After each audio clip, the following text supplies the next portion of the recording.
My son-in-law held out an index card at the front door, the first Sunday I drove from Guelph to Cambridge to see my granddaughter. He didn't explain it, he just extended it the way you'd hand someone a receipt you weren't sure they'd want. I read it standing on the front step with the November cold at my back. Visits by appointment only, minimum 48 hours notice. No bringing food or gifts without prior text confirmation. No taking the baby anywhere without both parents present. No discussing the birth or the hospital stay with anyone outside the immediate family. At the bottom, in his small, deliberate handwriting, these aren't suggestions. My daughter was somewhere upstairs. I could hear her moving around. My son-in-law was watching me from the doorway with that folded arms patience he'd had since the day I met him. The look of a man who expects pushback and has already decided he won't give an inch. I smiled. I said, "All right." I went inside and held my granddaughter for the first time. But I kept the card. My name is Archie Caldwell. I'm 58 years old. I spent 27 years with the city of Guelph, first in the roads department and eventually as a supervisor in public works.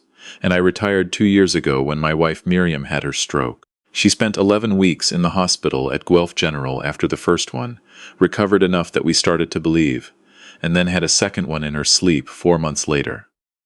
That was the one she didn't come back from. Miriam was the kind of woman who kept a running grocery list on the back of an envelope, who memorized the birthday of every neighbor on our street, who drove our daughter to hockey practice at 5:30 in the morning for 6 winters, without once complaining about the hour. She had a laugh that carried across a room. She loved my daughter fiercely, in the particular way mothers love daughters, not without friction, but without condition. She met my son-in-law twice before she died. I think she was worried about him, though she never said so directly. Miriam was not a woman who said unkind things about people if she could say something careful instead. My daughter had been with him for 3 years when they married.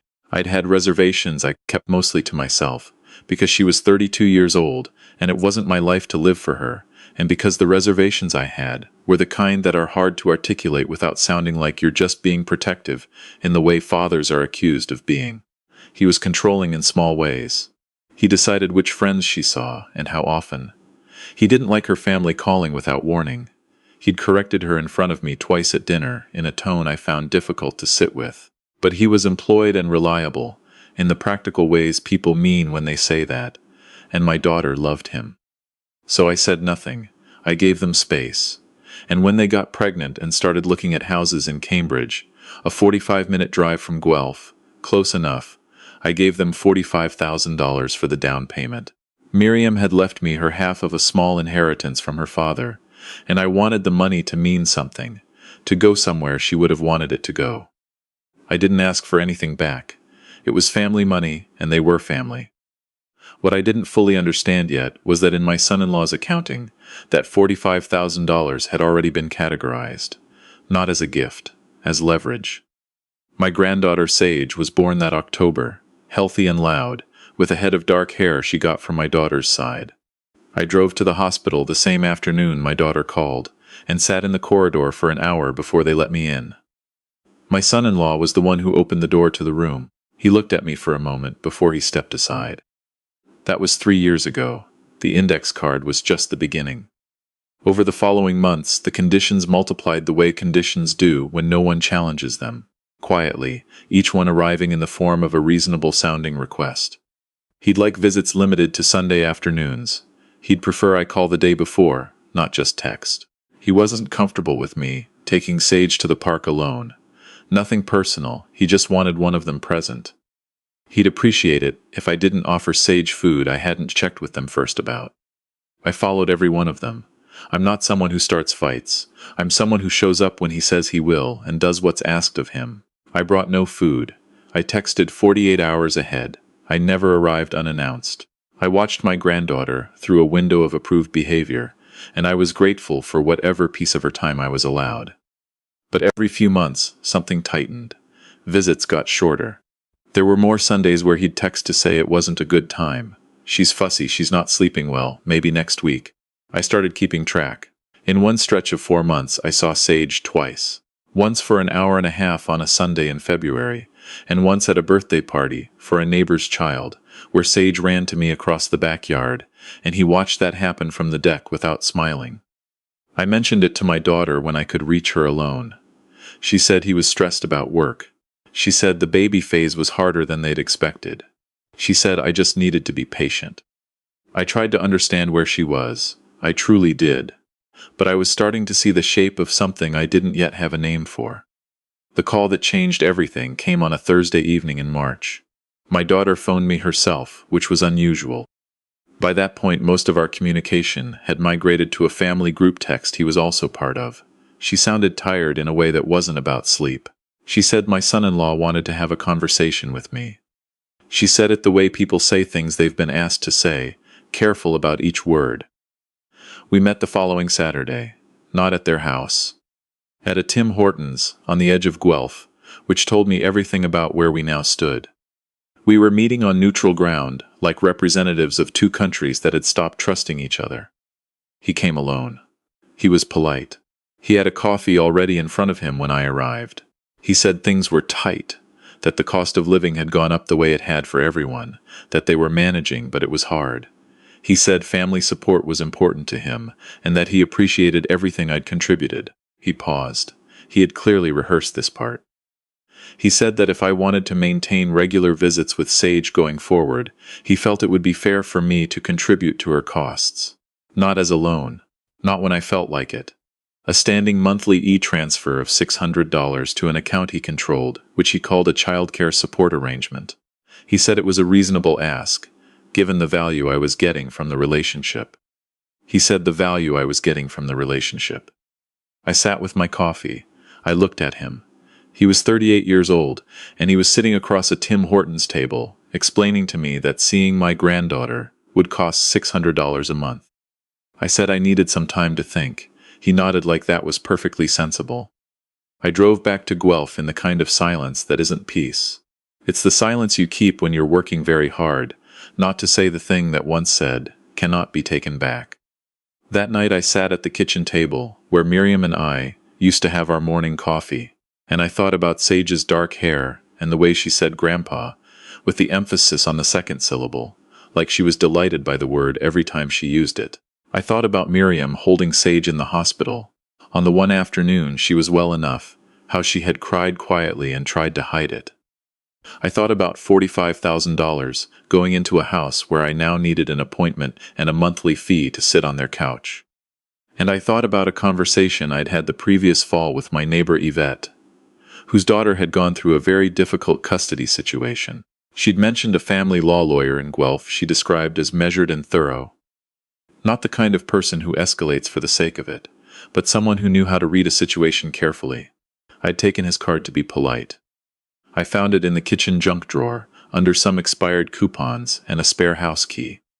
I called the following morning.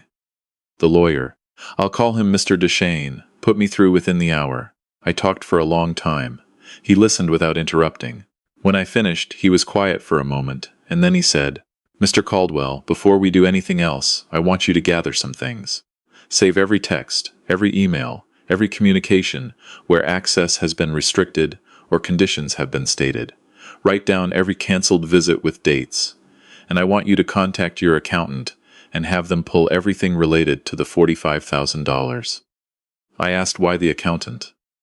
He said, because the characterization of that transfer, how it was given, whether it was documented, how it has been used, may matter considerably going forward.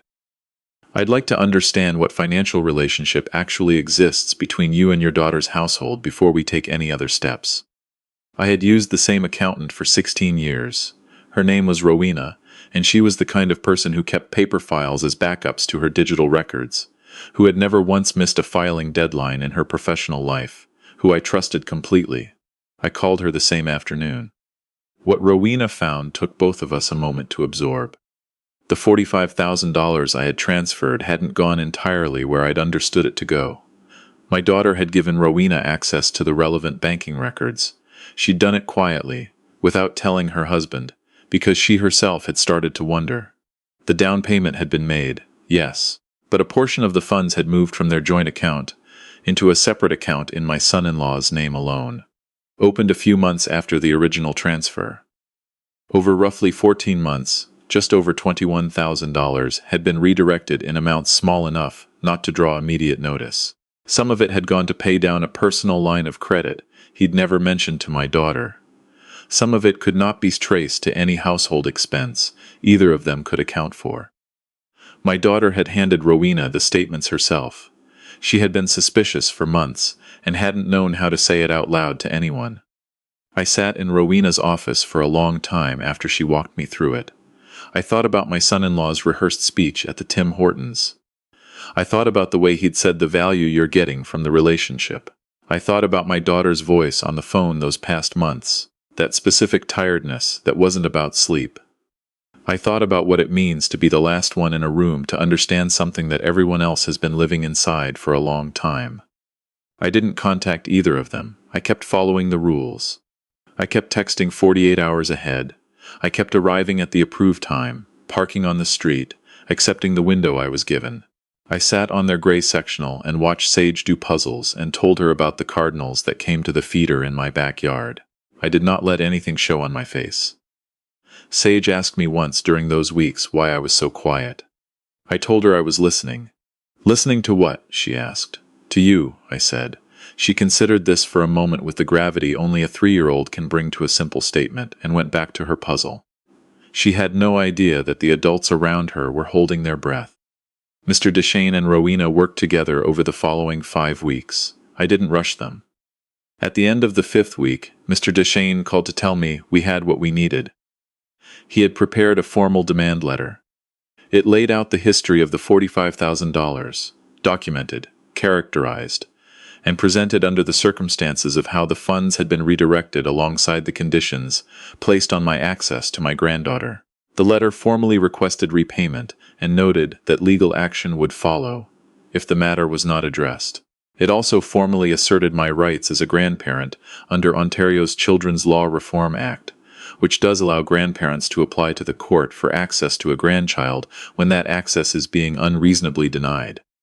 I hadn't known about that provision before Mr. Deshanes explained it to me. It matters. I'm telling you because maybe you don't know it either. Rowena had prepared a financial summary alongside it. Every transfer, every date, every account, every amount. $21,000 laid out across 3 clean pages, the way an engineer lays out load calculations. Without emotion, without accusation, just the numbers doing what numbers do when you stop looking away from them.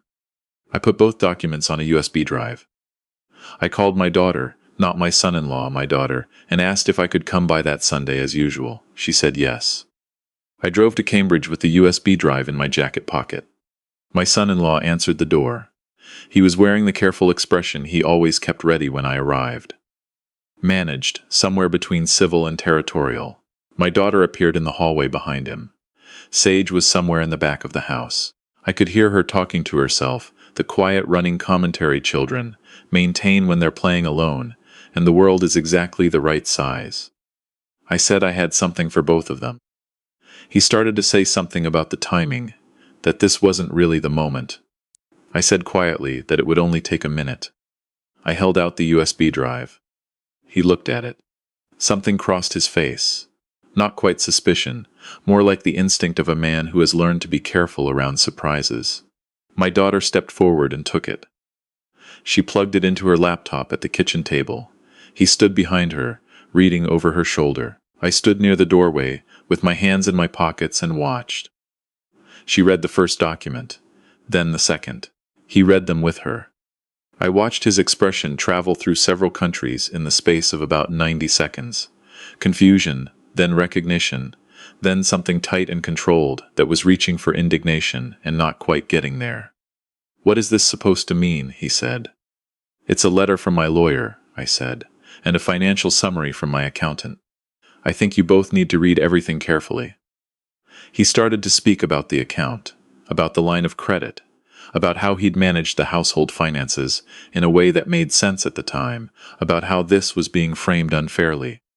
My daughter had stopped reading. She was looking at one specific page. She turned to him slowly and said something I won't repeat here, because that conversation belongs to her. He tried to explain for a few more minutes. Then he stopped explaining. There's a moment in these situations when the documentation simply runs out of room to argue with, and he had arrived at it. I want to be clear that I was not angry standing in that kitchen. I had been angry for weeks, in the quiet of my house at night, and I had let most of it settle. What I felt in that moment was something closer to tired, the particular tiredness of a man who has been patient for a very long time, and has finally, deliberately, decided he is done being patient. "I'm not here to make a scene," I said. "I'm here because your daughter deserves to know what's been happening, and I deserve to see my granddaughter." Sage appeared in the kitchen doorway at that moment the way small children do. Silently, suddenly, in her socks, and looked around at the three of us with the calm curiosity of someone who has not yet learned that rooms can be this heavy. "Grandpa," she said, and walked over and took my hand. I held her hand and did not say another word. I didn't need to. There were many conversations after that. Some I was part of, most I wasn't. My daughter called me the following morning, and we talked for a long time, and I listened more than I spoke. She had suspected things for longer than she'd been able to say out loud. A marriage going wrong is not a simple thing to see clearly from inside it. Sometimes you need someone to hand you the paperwork. They separated 5 months later. My son-in-law moved out of the Cambridge house and back to his family in London. The financial matter was addressed as part of the separation agreement. My daughter retained her own lawyer. Not everything that had been redirected was recovered. Some of the early transfers were too dispersed to claim cleanly. And Rowena and Mr. Deschaines both advised me it wasn't worth the cost of pursuing further. Some things cost what they cost. The house remained my daughter's, and the larger portion of what was owed was settled. My daughter is doing well. She went back to work part-time when Sage started junior kindergarten this fall, and they have a rhythm now that looks, from the outside at least, like steadiness. Some days are harder than others. She calls me most Sundays. I don't need an appointment anymore. I pick Sage up on Saturdays now. We go to Riverside Park when the weather is decent. There's a path along the Speed River where the cottonwood trees drop their fluff in June. The world is snowing upward, which Sage finds completely unreasonable and wonderful. She calls it tree snow. I have never corrected her, because I like the name better than the real one. If you're watching this as a parent or a grandparent, or as someone who recognizes something in this story, what happened to me has a name. It's called isolation by condition. It works by making each rule seem reasonable on its own, so that by the time you've accepted enough of them to see the shape of what's being done to you, you're already deep enough inside that pushing back feels like you're the unreasonable one. The rules seem like they're about the child. They're not about the child. They're about control, and the child is the mechanism. I'm not a confrontational man. I spent my career in public works, which is the business of maintaining things quietly so other people don't have to think about them. I believe in doing the unglamorous work. I believe in showing up. I don't escalate unless I understand precisely what I'm escalating and why. But there is a difference between being patient and being managed. The moment I understood which one I had been, I stopped accepting the second one. 2 things I want to say directly, because I wish someone had said them to me earlier. First, money given to family should be documented, not because you don't trust them, because documentation protects the relationship when trust breaks down, and you rarely know in advance when that moment will come. A simple written record of the amount, the purpose, and whether it was a gift or a loan can make an enormous difference later. I learned this the expensive way. Second, in Ontario, grandparents have legal rights. Under the Children's Law Reform Act, any person, including a grandparent, can apply to the court for access to a grandchild when that access is being unreasonably withheld. Courts take the well-being of children seriously, and connection to extended family is considered part of that well-being. You have options. Quiet, documented, legal options. Mr. Deschaines was the one who told me this. I'm telling you now because maybe you haven't heard it yet. Last month, Sage lost her first tooth. It happened at my kitchen table on a Saturday afternoon, biting into an apple, and she held the tooth up and looked at it with an expression of pure scientific astonishment, like she'd discovered something the rest of the world had been keeping from her. We called her mother immediately. Then we set the tooth in a small glass of water on the windowsill. Next to the photograph I keep there of Miriam, holding Sage in the hospital. That one afternoon Miriam was well enough, 2 months before the second stroke took her. Miriam would have completely lost her mind over that tooth. She would have phoned every person she'd ever met. She would have taken a dozen photos and sent them to people who barely knew us, and she would not have noticed or cared that they didn't know what to say back. She would have made an enormous, embarrassing, wonderful thing out of it. I took one photo. I sent it to my daughter. And I kept a copy in the frame beside Miriam, because some things need to be kept somewhere permanent, somewhere you can find them on the days when you need to remember exactly what all of it was for.